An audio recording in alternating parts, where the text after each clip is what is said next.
बार बार ये कहता हूं कि भारतीय जनता पार्टी को भ्रष्टाचार से कोई परहेज नहीं है, बल्कि भ्रष्टाचार की सबसे बड़ी संरक्षक पार्टी कोई अगर है तो वो है भारतीय जनता पार्टी। ये बात इलेक्टोरल बॉन्ड में भी सामने आ गई। ये बात इस बात से भी साबित होती है कि अपने चंद पूंजीपति दोस्तों का भारत की सरकार ने और प्रधानमंत्री जी ने 15 लाख करोड़ रुपए माफ किया। 3.5 लाख करोड़ रुपए बैंकों के सेटलमेंट के जरिए चंद पूंजीपतियों का माफ किया गया। लेकिन उससे भी बड़ा मामला जो पूरे देश को हैरान कर देगा, पूरे देश को अचंभित कर देगा, कि जिस 2G के खिलाफ खुद भारतीय जनता पार्टी के लोग चौराहे चौराहे पे, गली मोहल्ले में भारत के प्रधानमंत्री से लेकर पूरी पार्टी तक आंदोलन कर रही थी, प्रदर्शन कर रही थी, आवाज उठा रही थी और बार बार ये कह रही थी कि ये तरीका ठीक नहीं है। फर्स्ट कम फर्स्ट सर्विस की, फर्स्ट कम फर्स्ट सर्व की जो पॉलिसी है वो गलत है, यही आरोप था। और 2012 में माननीय सर्वोच्च न्यायालय का ऐतिहासिक जजमेंट आया, ऐतिहासिक जजमेंट। उन्होंने कहा कि स्पेक्ट्रम जो बांटे जाएंगे,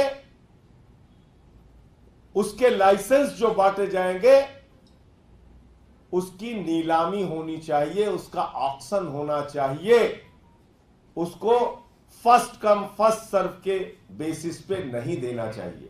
पहले आओ पहले पाओ की नीति को माननीय सर्वोच्च न्यायालय ने पूरी तरीके से नकारते हुए 2012 में ऐतिहासिक निर्णय दिया और कहा कि किसी भी हालत में पहले आओ पहले पाओ की नीति नहीं लागू होनी चाहिए, बल्कि स्पेक्ट्रम लाइसेंस के लिए आपको ऑक्शन का प्रोसेस अपनाना पड़ेगा, नीलामी का प्रोसेस अपनाना पड़ेगा।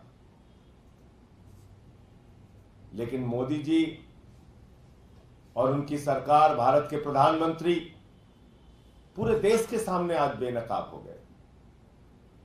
इन्होंने 2023 में जब 150 सांसद सदन से बाहर थे, उस समय वही नीति जिसके खिलाफ प्रधानमंत्री जी थे, वही नीति जिसके खिलाफ भारतीय जनता पार्टी थी, वही नीति जिसके खिलाफ पूरा देश था, वही नीति पास कर दी।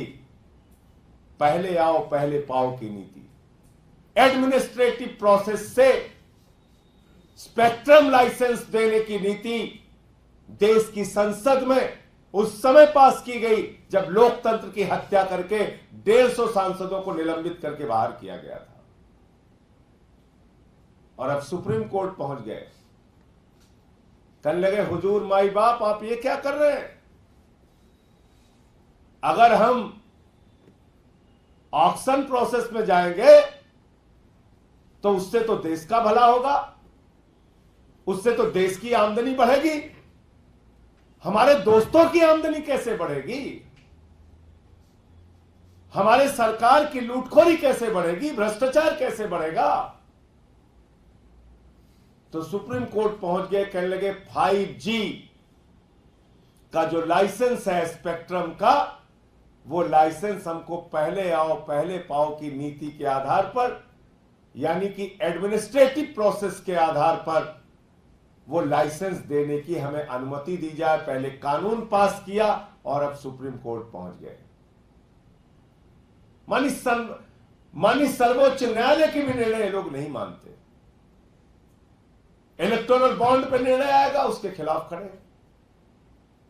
2G पे 2012 का ऐतिहासिक फैसला आया, उसके खिलाफ खड़े। तो आज पूरे देश के सामने भारत के प्रधानमंत्री नरेंद्र मोदी और उनकी सरकार का चेहरा बेनकाब हो गया है। ये मोदी जी का 5G घोटाला है, 5G का महा घोटाला। अपने दोस्तों के लिए वो सब कुछ करने के लिए तैयार है।